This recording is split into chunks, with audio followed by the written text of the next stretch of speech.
need funds. For this, we need to look at our collection carefully.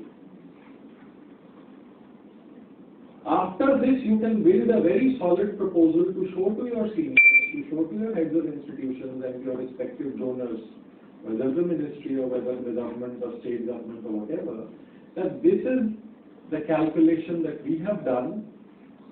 On the basis of this, we are asking for funds for better upkeep of our collections. So to be able to even build a rationale for something which is better than what is there right now, we need to undertake several tasks and be aware of those things.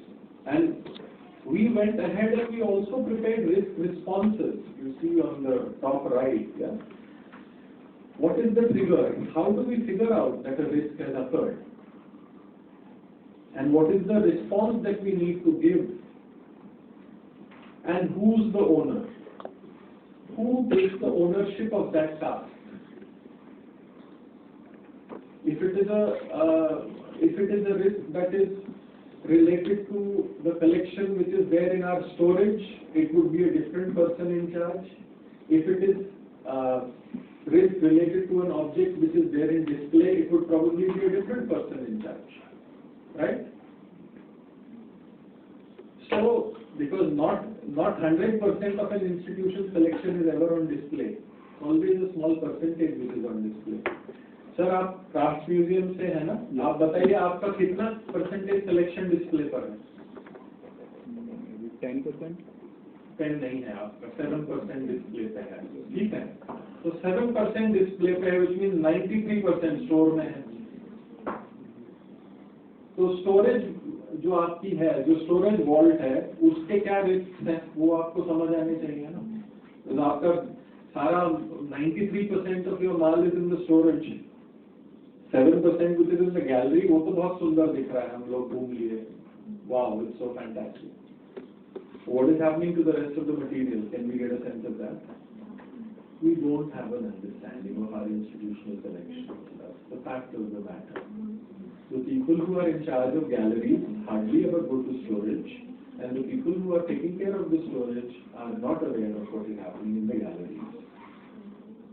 So traceability matrix, which I will show you next, helps us create this kind of synchronization of tasks within an institution, because everyone's tasks are related. If they were not related, we would not be sitting in the same institution. But how are they related? Which kind of problem should I have for me to go to you? What kind of problem should you have to go to her?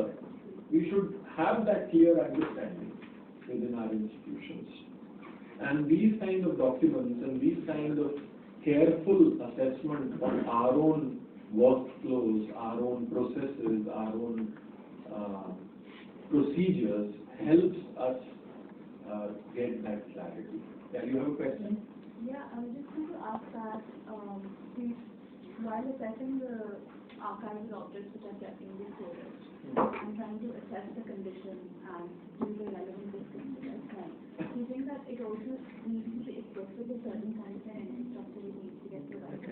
It could be space, or it could be like certain materials that we need, like after the lecture where we were talking about how ceramic objects need like cushioning, like some disaster happens. So I'm speaking of like obviously doing the risk assessment as part of our own responsibility, and then the impact of funding for that. Do you think there would be, is there like a correlation? There is a correlation, but you see the thing with Dr. Pandya, his initiative with reorg and with the conservation work at different cultural institutions, museums as well as other kinds of cultural institutions, is basically geared to a kind of a customization based on an institution's own availability of infrastructure or funds. And that is what makes it flexible. Because not every institute, we will, very often, we are met with the usual response in institutions that we don't have funds to do this. Yeah? So we don't have funds, we have funds to pay salaries, we have funds to obtain conservation material, we have funds to buy light bulbs for our galleries. So it's not as if we don't have funds. We have limited funds.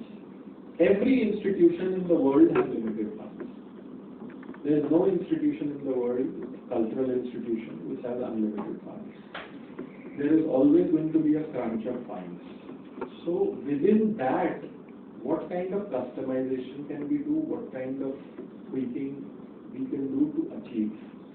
So if you look at a lot of the work which Reorg does, or what they did, so for example, Crafts Museum, the storage at Crafts Museum, within that storage we created the temporary area where we are doing the conservation.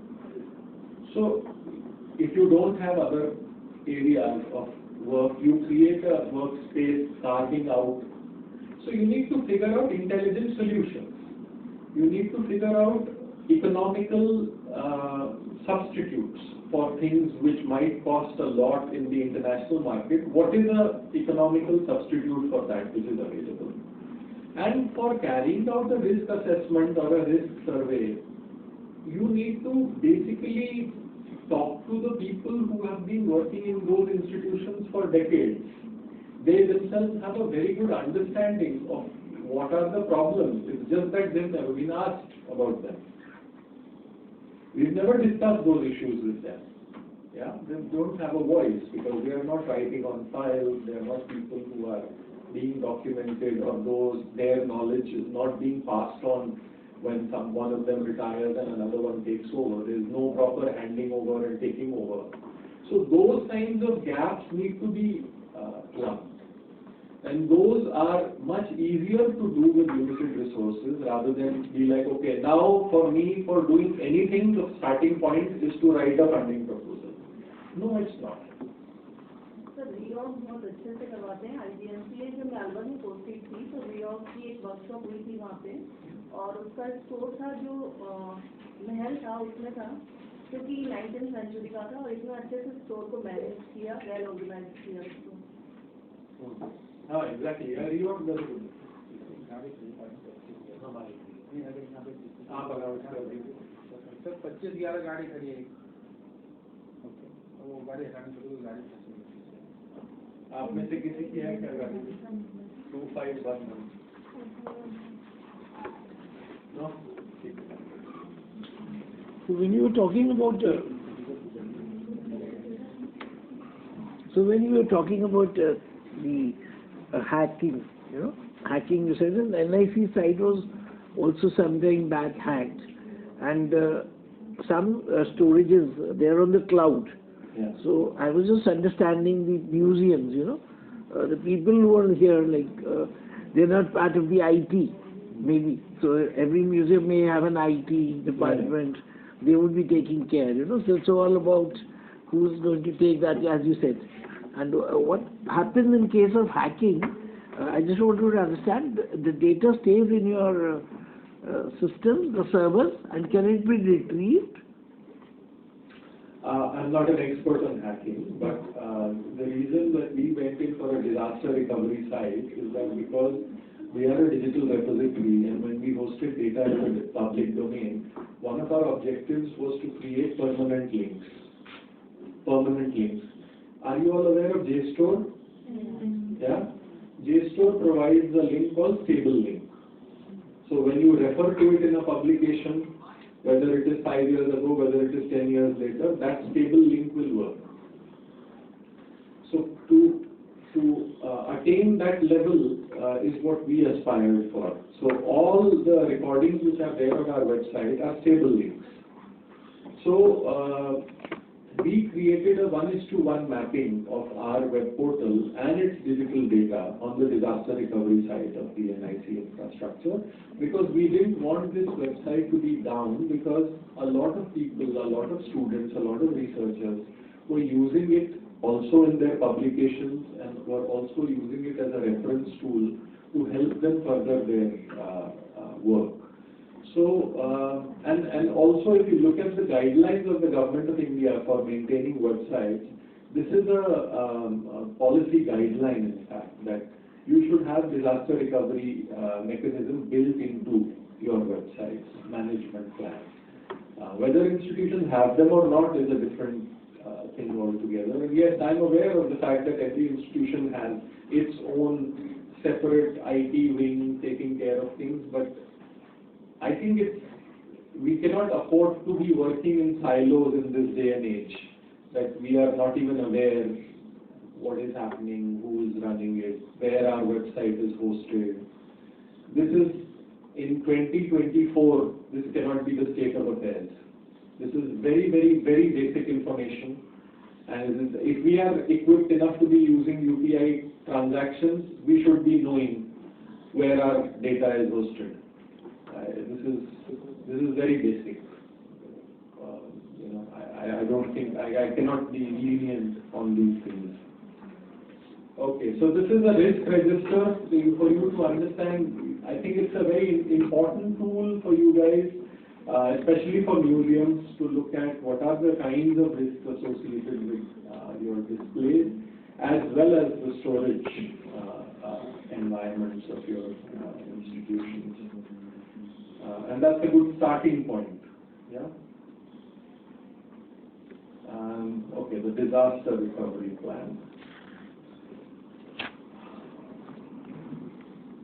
The disaster recovery plan has sections on preparedness. So first is we figured out ways to prepare ourselves against the possibility of a disaster.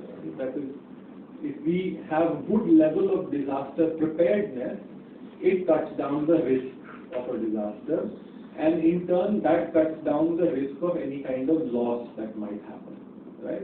So preparedness is the first step. Are we prepared for some kind of disaster to take place? Will we be able to reconstitute our data? So for example, because we are a fully digital initiative, we have an LTO tape library. Have you guys seen an LTO tape? A digital tape which is intended for long-term storage of digital data. We'll show it to you. We'll go downstairs. So like I mentioned earlier, we have two sets of LTO tapes where our archival data is hosted. One is in Delhi, one is in Bangalore. So if there is a problem with one set, the other set can help us reconstitute it. Similarly with external hard drives, a lot of our institutions have a lot of external hard drives. आप में से कितने institution के पास server है? Okay, सो आपका data जो है digital data वो कहाँ पर है? क्या कंप्यूटर्स पे है या एक्सटर्नल हार्ड ड्राइव्स पे? External hard drives. Great. And how are you all from the same institution? So how many of people are still there back in your institution while you guys are here? Approximately 10 to 12 are back there. And how many external hard drives would you have? Just an approximate of 10, 5, 20. Pen drives, flash drives containing data. Huh? 6 pen drives for you to be precise. Thank you so much. That's precision. So this data which is revolving in external disks of various kinds is at the most amount of threat. Each time you plug it into a computer, you are not aware whether what will happen, and it might one day just sort of blank out, right? But have you figured out ways to copy that data on more reliable sources? When we also have, see, there is no way around external hard disk drives as of right now, because not all our institutions can afford servers.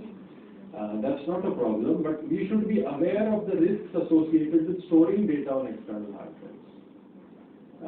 And we should have copies. Nowadays, it's not so expensive to get external hard disk drive, right? To a 4 terabyte external hard disk drive is about 7,000 or 8,000 rupees.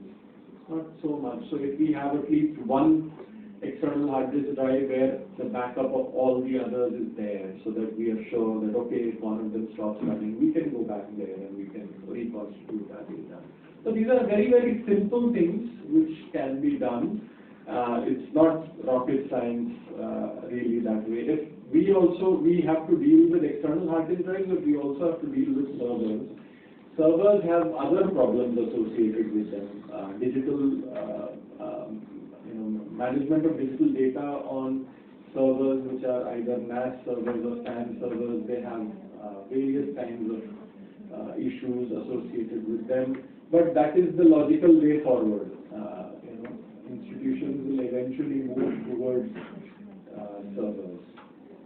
Whether more advanced ones or more basic ones, that will depend upon the resources at their disposal, but that is where the world is headed, and you will go to servers unless until you want to host all your data on Google or Amazon or whatever. And I would be very wary of doing that, because for them data is something else, right? For us it has different kinds of value, and for them it has different kinds of value. So we need to have a very good understanding of what is the value that we would like to associate with our material. Similarly, with our metadata, we have disaster risk preparedness. We have stored metadata in several locations, including our disaster recovery site, and it's also embedded into the recordings. And the final version of the metadata has also been integrated along with the recordings on the web portal. So these are some of our preparedness things. Now, recovery procedures, right? So if there is a problem with one set of LTO storage tapes, we go to the other to try and retrieve it. Similarly, with external hard drives, we have every external hard drive that we have in our institution has at least one other copy.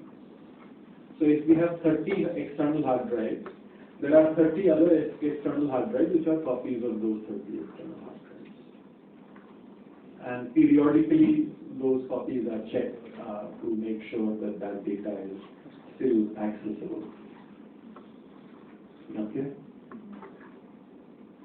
And finally, I will show you our website. This is the National Cultural Audiovisual Archives, ncaa.gov.in, ncaa.gov.in. That's the website, the National Cultural Audiovisual Archives. We have about 22,000 unique recordings which are available on this web portal. And this represents the entire sort of diversity of Indian arts and cultural heritage. Everything from performing arts to oral traditions, ritual and cultural practices, traditional knowledge systems, everything that we can think of. So how are archival recordings useful reference-wise? And for each recording, we have this metadata which is linked to it, right? Is this visible? Are you able to read it?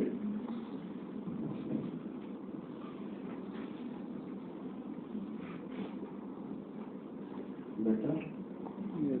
This is the cataloging metadata associated with this particular recording. It's a visit to Khuda Bakhsh Library from Patna. It's a recording from 1991, precisely 12 August 1991. It was originally shot in Umatic videotape. The source institution is Cinema Vision India, Bombay. Surbi TV series collection. Good condition. There are a set of 2 tapes. Video contains memories, libraries, not an ordinary one. It's a place where even the poet Rabindranath Tagore worked. And we have the technical metadata of the recording, and here is the recording itself.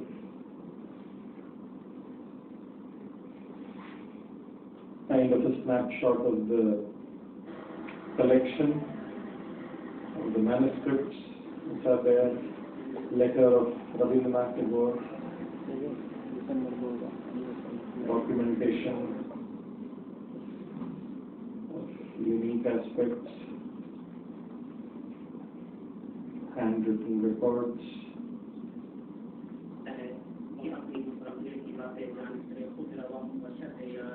And the reading of a particular manuscript. So, you see audio-visual documentation. This is a documentation of Udavash Library from 1991, so 33 years ago. This is still a central library, and it's undergoing the process of digitization of its works right now in Patna. And this provides a very valuable reference point. Similarly, this is Saraswati Mahal, Tanjore, the collection.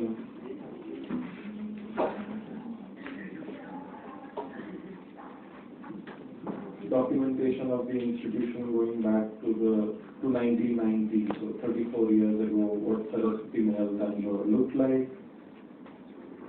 And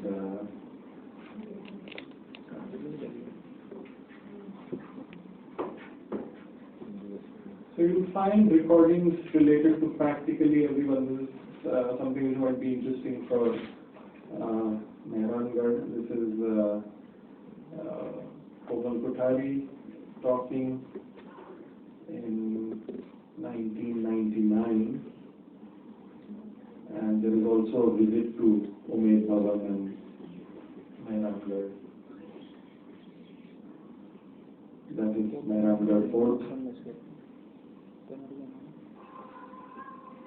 Cultural performance. So you have this metadata with each and every recording on our web portal.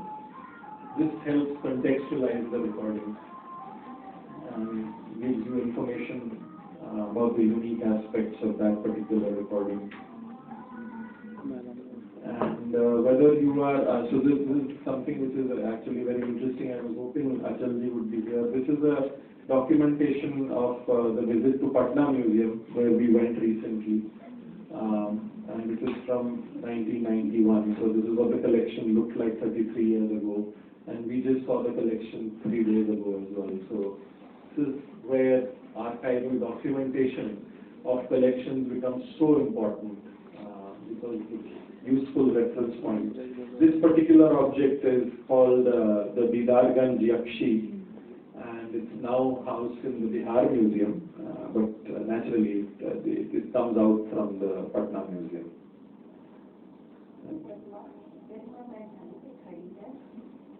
A description, a live description of these.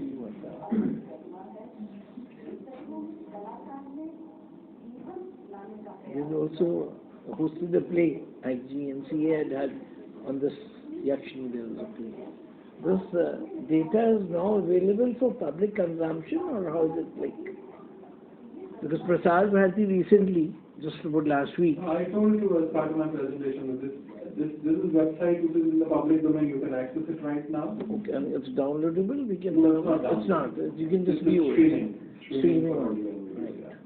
So just, I mean, you can think, you can look at, you can think of any subject and search for recordings. If you're looking for conservation, you'll get recordings of seminars held on conservation, short films related to it, lectures by experts, architectural conservation. So it's a rich treasure house of material, and I would encourage you all to look through it. So I'll stop here. If there's any questions, I'll be happy to take them. When you were talking about the US, 45% are, you know, and so you have a data.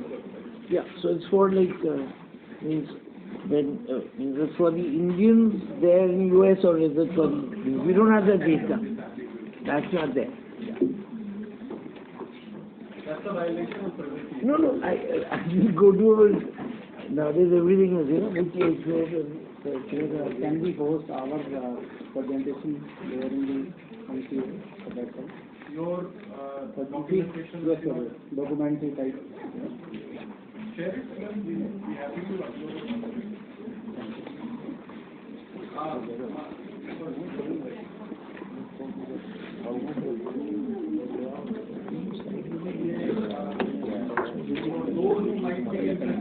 Those who might be interested in getting touch with the National Cultural Audiovisual Archive, go to the Contact Us page on the web portal. You'll find the email IDs of Professor Shah and myself both. So you can reach out to us.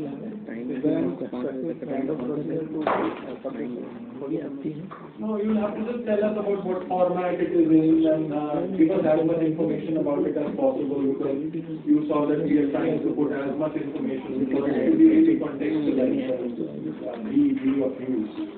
So share it and we'll be happy to. There might be a process to sign a MOU and all, but you are also government institution. That should not be a big problem. Anything else? Anyone has any doubts?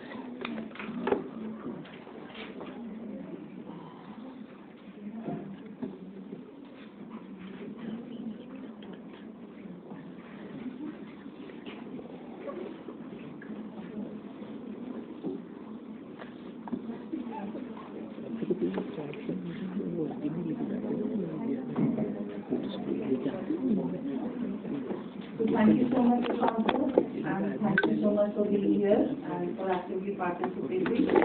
So we call it a day here.